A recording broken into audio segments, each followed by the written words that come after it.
Karbon. Itu adalah kata-kata yang paling mahal yang akan disebutkan oleh seseorang. Karena dari kata tersebut bisa mengisyaratkan kemewahan dan kekerenan yang luar biasa mantap. Di dunia otomotif, biasanya yang digunakan adalah serat karbon. Serat karbon adalah bahan yang terbuat dari serat-serat yang sangat tipis dan kuat yang terdiri dari karbon murni. Serat karbon dibuat melalui proses yang kompleks yang melibatkan pemanasan bahan baku karbon seperti polyacrylonitrile atau PAN, rayon, atau bahan organik lainnya pada suhu tinggi di lingkungan yang terkontrol. Jadi kalau ada mobil untuk digunakan sehari-hari bukan untuk balap, jika sudah menggunakan karbon untuk modifikasinya, sudah dipastikan orang tersebut banyak duitnya. Uang lebih terasa manis daripada madu, uang ini, uang itu. Sejarah penggunaan material karbon dalam dunia otomotif dimulai pada awal tahun 1950-an. Saat itu, produsen mobil mulai menggunakan komponen yang terbuat dari serat karbon pada mobil balap Formula One. Serat karbon pada saat itu digunakan untuk membuat komponen yang ringan namun kuat seperti bodi mobil, sayap, dan knalpot. Namun, serat karbon pada masa itu masih memiliki keterbatasan dalam hal produksi dan biaya. Dan proses manufaktur yang rumit dan biaya yang tinggi membuat penggunaan serat karbon terbatas pada mobil-mobil balap dan supercar dengan harga tinggi. Jadi, hanya kelas kompetisi seperti Formula One aja yang menggunakan karbon. Namun pada tahun 1980, semua ini berubah karena penggunaan serat karbon mulai meluas di industri otomotif, yang mana produksi mobil mulai menggunakan serat karbon dalam komponen-komponen yang lebih umum, seperti panel bodi, interior, dan bagian struktural. Salah satu pionir penggunaan serat karbon dalam mobil konvensional adalah mobil McLaren F1 yang diluncurkan pada tahun 92. Mobil ini menggunakan monokok yang terbuat dari serat karbon, yang mana ini memberikan kekuatan dan kekakuan yang luar biasa dengan berat yang relatif ringan. Kemudian, karena kesuksesan McLaren F1, ini membuka jalan bagi pengguna serat karbon pada mobil produksi massal di masa selanjutnya. Jadi, sejak saat itu, penggunaan serat karbon dalam mobil semakin umum.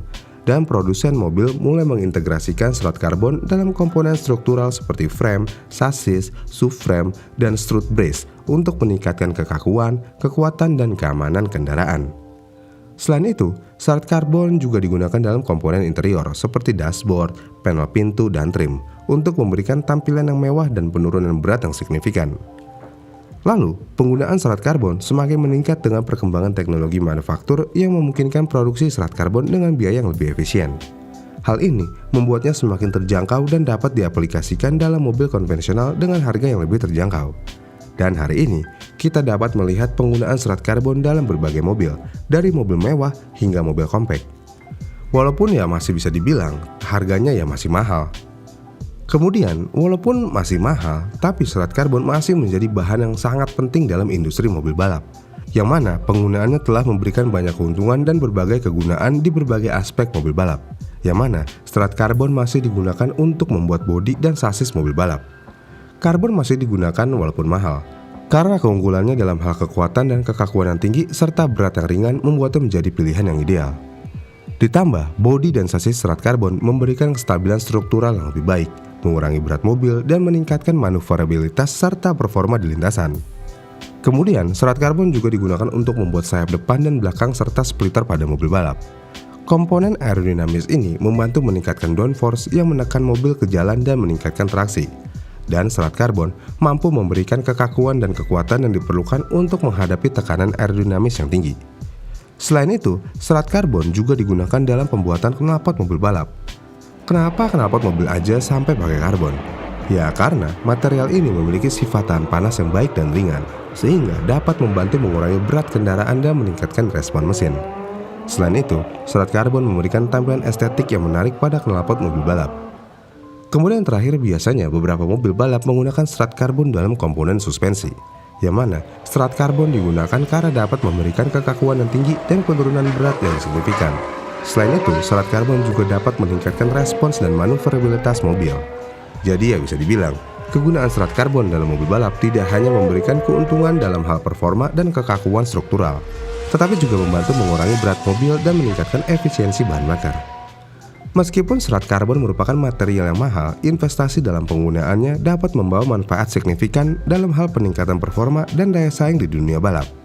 Kemudian pertanyaan lainnya, kenapa serat karbon begitu mahal? Ada beberapa faktor yang menyebabkan serat karbon begitu mahal. Yang pertama, bahan bakunya. Bahan baku untuk serat karbon adalah serat karbon itu sendiri, dan serat karbon dibuat melalui proses yang kompleks dan memerlukan bahan baku khusus. Kemudian, proses produksi serat karbon yang rumit dan penggunaan bahan baku khusus ini menyebabkan biaya produksi yang tinggi. Kemudian, ada teknologi produksi. Jadi, proses produksi serat karbon melibatkan serangkaian tahap yang membutuhkan teknologi canggih dan fasilitas produksi yang mahal. Dan proses-proses seperti oksidasi, karbonisasi, dan gravitasi membutuhkan kontrol suhu dan atmosfer yang ketat. Karena hal itu, investasi dalam mesin dan peralatan produksi yang canggih juga merupakan faktor yang menyebabkan biaya serat karbon yang tinggi. Lalu yang terakhir, penelitian dan pengembangan. Penelitian dan pengembangan terus-menerus dalam teknologi serat karbon juga mempengaruhi biaya, yang mana upaya untuk meningkatkan proses produksi, mengurangi biaya bahan baku, dan mengembangkan serat karbon yang lebih efisien membutuhkan investasi yang signifikan dalam riset dan pengembangan. Meskipun saat ini biaya serat karbon relatif tinggi, tapi inovasi terus dilakukan untuk mencari cara untuk mengurangi biaya produksi dan membuatnya lebih terjangkau dalam industri yang lebih luas. Walaupun serat karbonnya sangat kuat dan sangat ringan, namun serat karbon juga memiliki beberapa kekurangan. Yang pertama, kerentanan terhadap dampak. Meskipun serat karbon sangat kuat dalam hal kekuatan tarik, tapi serat karbon cenderung lebih rentan terhadap kerusakan akibat dampak atau benturan langsung. Jadi serat karbon cenderung retak atau pecah jika terkena tekanan yang tiba-tiba dan kuat. Dalam beberapa kasus, kerusakan yang tidak terlihat secara visual pada serat karbon dapat menyebabkan penurunan kekuatan struktural yang signifikan. Contohnya kayak gini nih. There's a collision in the pit lane between Mazepin and Raikkonen. Tuh kan, kesentuh dikit doang langsung melehoi. Kemudian, jika sudah rusak, serat karbon susah untuk diperbaiki. Yang mana, memperbaiki serat karbon memerlukan keahlian khusus dan peralatan khusus yang tidak semua bengkel atau teknisi memilikinya. Karena itu, biaya perbaikan serat karbon biasanya mahal, dan dalam beberapa kasus, komponen serat karbon yang rusak mungkin harus diganti sepenuhnya.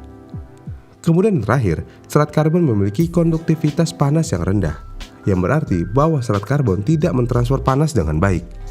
Jadi, ketika terkena suhu yang sangat tinggi, serat karbon dapat mengalami deformasi atau degradasi, dan ini dapat menjadi perhatian dalam situasi di mana komponen serat karbon berada dalam kontak langsung dengan sumber panas, seperti knalpot atau sistem pengereman yang panas.